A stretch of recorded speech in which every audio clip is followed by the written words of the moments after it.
اس video کو like کیجئے، اپنے دوستوں کے ساتھ شیئر کیجئے، اور اگر ابھی تک آپ نے ہمارے چینل کو سبسکرائب نہیں کیا تو اسے سبسکرائب کر لیجئے اور ساتھ ہی موجود بیل آئیکن کو دبا لیجئے تاکہ آپ کو تمام نئی سٹوریز ملتی رہیں۔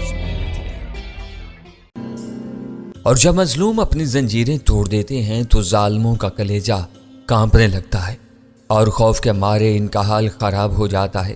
اینتھونیو نے فوری طور پر میری بات کا کوئی جواب نہیں دیا اور کسی گہری سوچ میں ڈوب گیا۔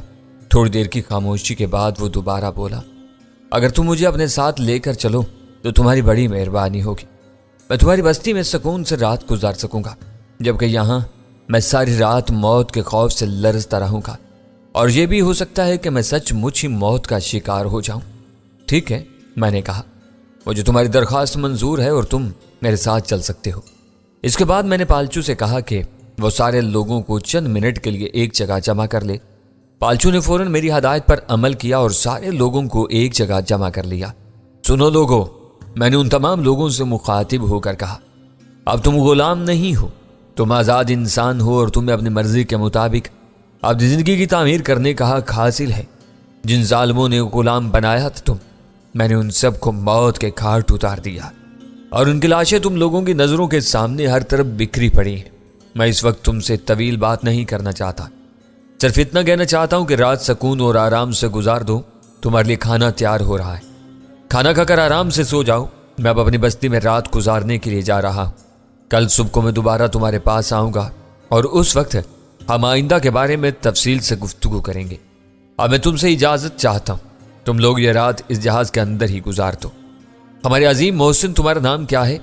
بیک وقت بہت سی آوازیں بلند ہوئیں۔ میرا نام ٹیابو ہے، میں نے کہا۔ اچھا، اب رخصت۔ میں یہ کہہ کر نیچے پانی میں اتر گیا اور ہم دونوں نے ساحل کی طرف تیرنا شروع کر دیا۔ اب چاند نکل آیا تھا اور ہلکی ہلکی روشنی کے باعث منظر اتنا بھیانک نہیں رہا تھا جتنا کہ کچھ دیر قبل لگ رہا تھا۔ اینتھونیو نے بھی ایک عمدہ تیراک ہونے کا ثبوت دیا اور جلد ہی ہم دونوں پانی میں سے نکل کر پتھریلے ساحل پر آ گئے اور آگے قدم بڑھانے لگے۔ اچانک میں ٹھٹک کر رہ گیا۔ مجھے دور درختوں کے پاس، جہاں سے گزر کر پگڈنڈی بستی کی طرف جاتی تھی، روشنیوں کے دو نقطے نظر آئے۔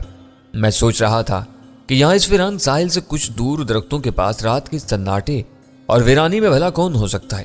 میں نے دل ہی دل میں سوچا کہ ہو سکتا ہے یہ ان قزاقوں میں سے کوئی ہو جنہوں نے قتل عام کے وقت خوفزدہ ہو کر جہاز سے چھلانگ لگا دی تھی اور سمندر میں کود گئے تھے۔ لیکن اگر یہ قزاق ہیں تو ان کے پاس روشنیاں کہاں سے آ گئیں؟ ظاہر ہے کہ افراتفری کے عالم میں جہاز سے بھاگتے وقت یہ اپنے ساتھ مشعل تو لا نہیں سکتے تھے۔ اینتھونیو بھی ان روشنیوں کے دونوں نقطوں کو دیکھ چکا تھا اور وہ کافی پریشان نظر آ رہا تھا۔ اس نے خوفزدہ نظروں سے میری طرف دیکھا اور آہستہ سے کہنے لگا، یہ روشنی نہ جانے کون لے کر آ رہا ہے اور ویران رات کے سناٹے میں یہاں کیا کر رہے ہیں؟ میں خود بھی یہی سوچ رہا ہوں، میں نے ہولے سے جواب دیا۔ اتنی رات گئے، بھلا یہاں کون آ سکتا ہے؟ بہرحال گھبرانے کی کوئی بات نہیں، ہم اسی کی طرف چل رہے ہیں، جو کوئی بھی ہوگا ہمیں معلوم ہو جائے گا۔ اور اس کے ساتھ ہی میں نے اپنی رفتار تیز کر دی، لیکن میں واضح طور پر محسوس کر رہا تھا کہ اینتھونیو بہت بد دل ہو چکا تھا۔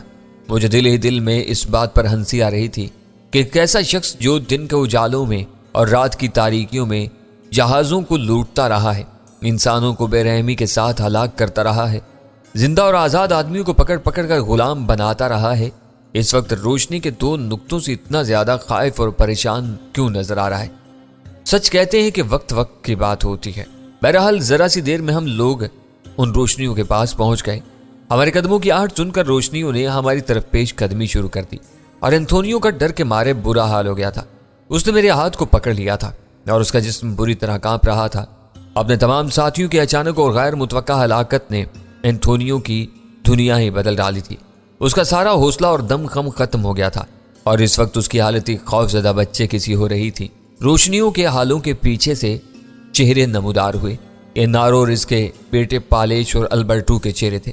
ارے تم لوگ یہاں؟ میں نے حیرت سے پوچھا۔ تم لوگ اتنی رات گئے یہاں کیا کر رہے ہو؟ کتنا عجیب سوال ہے تمہارا، انہوں نے بیک زبان کہا۔ بھلا کہیں ایسا ہو سکتا ہے کہ تم مصیبت کا شکار ہو اور ہم لوگ سکون کے ساتھ بیٹھے رہیں؟ ذرا سوچو تو، تم غروب آفتاب سے کافی دیر پہلے بستی سے نکلے تھے اور اب رات ڈھل چکی۔ ہمیں معلوم تھا کہ اجنبی تمہارے خلاف سازش کر رہے ہیں اور تمہیں ہلاک کر ڈالنا چاہتے ہیں۔ ہم تینوں شام ہی سے تمہارے انتظار میں یہاں کھڑے ہیں۔ بستی کے کچھ اور لوگ بھی ہمارے ساتھ آئے تھے، لیکن ہم نے انہیں واپس بھیج دیا اور خود یہاں رک گئے تاکہ جب تم آؤ تو تمہیں اندھیرے میں روشنی دکھا سکیں۔ سچ کہتا ہوں پروفیسر، اپنی اس طویل اور لامتلاحظ زندگی میں ایسے موقع گنے چنے ہی آئے ہیں جب میرا رواں رواں سچی اور حقیقی مسرت اور احساس سے جھوم جھوم اٹھا ہو، اور ایسی ہی کیفیت مجھ پر اس وقت طاری ہو گئی تھی۔ یہ میرے لوگ تھے، میرے اپنے لوگ، جو اس ویران رات کے محیب سناٹے میں مچھلیں لیے ہوئے میرے انتظار میں کھڑے ہوئے تھے۔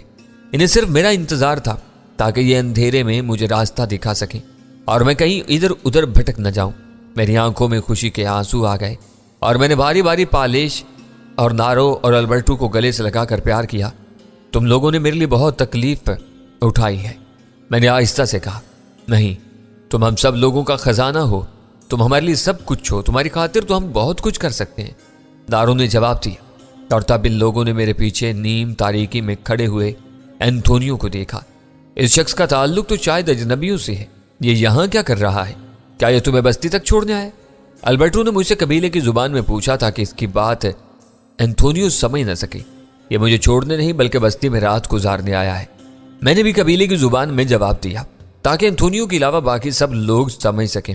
بات یہ ہے کہ یہ اب اپنے جہاز پر تنہا رہ گیا ہے اور اسے خطرہ ہے کہ آزاد شدہ غلام اسے ہلاک کر دیں گے، کیونکہ ان پر ظلم کرنے والوں میں یہ بھی برابر کا شریک رہا ہے۔ تم نے کیا کہا کہ یہ تنہا رہ گیا ہے؟ نارو نے حیرت سے پوچھا۔ اس کے باقی سارے ساتھی کہاں چلے گئے؟ وہ اب اس دنیا میں موجود نہیں ہیں اور سب کے سب میرے ہاتھوں مارے جا چکے ہیں، میں نے اطمینان سے جواب دیا۔ سب کے سب؟ اچانک ان تینوں کی زبان سے ایک ساتھ نکلا۔ ہاں سب کے سب، میں نے کہا، لیکن ایک لمبی داستان ہے یہ۔ تم لوگ بستی میں چلو، وہاں چل کر میں تمہیں اس واقعے کی پوری تفصیل سناتا ہوں، مگر پہلے اس کے سونے کا بندوبست کر دینا۔ ہم پانچوں افراد بستی کی طرف روانہ ہو گئے پروفیسر۔ نارو اور البرٹو کے ہاتھوں میں جلتی ہوئی مچھلیں تھیں اور وہ دونوں آگے آگے چل رہے تھے۔ مجھے ان کی کوئی ضرورت نہیں تھی، تاہم اندھیرے کے مقابلے میں روشنی میں میرے لیے بھی چلنا آسان ہو گیا تھا۔ سارے راستے خاموشی رہی۔ اینتھونیو کا خوف دور ہو چکا تھا، لیکن اس نے مجھ سے کوئی بات نہیں کی تھی اور خاموشی سے راستہ طے کرتا رہا، یہاں تک کہ ہم بستی کے اندر داخل ہو گئے جہاں سب سے پہلے میرا جھونپڑا تھا۔ نارو نے اپنے بیٹے پالیش سے کہا کہ وہ اینتھونیو کو اپنے ساتھ لے جائے اور اسے اپنے جھونپڑے میں سلا دے۔ پالیش اپنی ماں کے حکم کے مطابق اینتھونیو کو اپنے ساتھ لے کر چلا گیا اور اب میرے جھونپڑے میں میرے علاوہ صرف نارو اور البرٹو تھے، لیکن یہ صرف میرا خیال تھا۔ معلوم یہ ہوا کہ تقریباً ساری بستی کے لوگ میرے انتظار میں جاگ رہے تھے۔ بستی کے سارے لوگوں کو کسی طرح یہ خبر ہو گئی تھی کہ میں اجنبیوں کی دعوت پر ان کے جہاز پر گیا ہوں اور وہ سب کے سب میری واپسی کے منتظر تھے۔